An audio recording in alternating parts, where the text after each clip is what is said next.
I'm James Chittenden of One Click Advisor. On a recent book tour to Brazil, we ran across some very interesting examples of entrepreneurship. And I want to show them to you right now.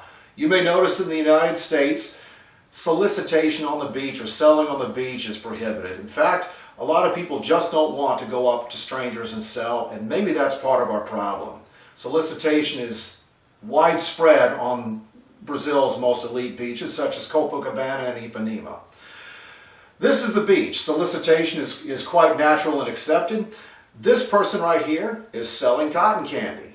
Whereas this right here, this is Chris. Chris came here from Senegal and he's doing all right selling sunglasses every day here on Copacabana Beach. This gentleman right here is selling acai bowls right from the top of his head. And this man right here came up with a homemade contraption that he built, and he's selling hot cheese. Also, you can buy caipirinhas, which is a great cocktail that you can get in Brazil, along with Heineken or whatever else, many different types of alcoholic beverages. And this gentleman right here and his companion are engaged in an entirely different sort of entrepreneurship. This right here, this man is selling some, look like sarongs or t-shirts from a contraption that he is over his head and that he built around his waist. This person right here is collecting cans. This is Flavio. Flavio is selling soccer jerseys. He was kind enough to stand and talk to us for a few minutes. He'll sell the soccer jerseys for about $20, $25, but he paid about $5 for them. He's happy as can be, and he sells maybe 10 or 11 soccer jerseys every day. This right here, this is aerial footage of Copacabana Beach and Ipanema, and all those resorts down there on the beach, that's where a lot of the economic activity is, but right above it, you see those? Those are the slums, the favelas, if you will. Most of the commerce comes from people in the favela. So people out on the beach, they look at the favela and they just see slums, but the people in the favela, they look down at the beach and they see opportunity.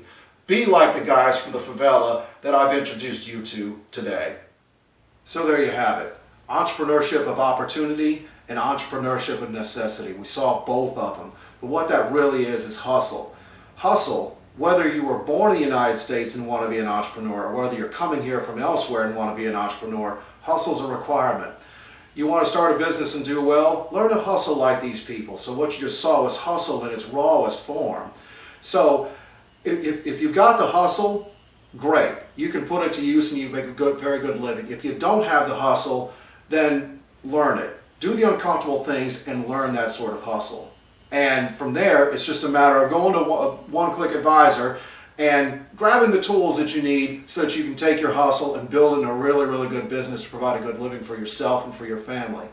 So, if you are coming from outside of the United States and you want to start a business, well, who better than renowned immigration attorney Renata Castro of the Castro Legal Group, and by the way, a native of Brazil. So, do you have a lot of clients who come here and bring that sort of work ethic and do well? Can you see why I was so excited to first write the book, 99 Questions to Ask Before Starting a Business in the United States, and second, introduce you to the marvelous wonder of caipirinhas. They're not pronounced caprinas? Oh, come on, you know better than that. So, when we look at the United States, it's really fertile ground for people with hustle. Not everyone who comes here is going to succeed. That's the nature of a capitalistic market.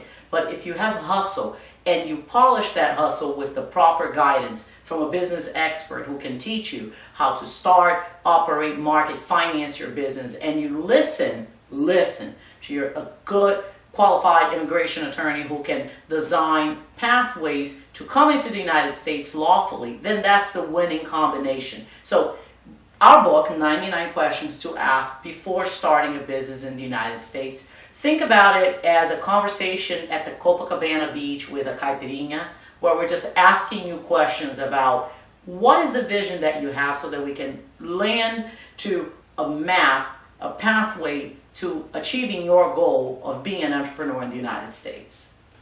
And if you want to pick up a copy of that book, you can do so at Balboa Press, or you can do it at Amazon, or of course oneclickadvisor.com. So there you have it.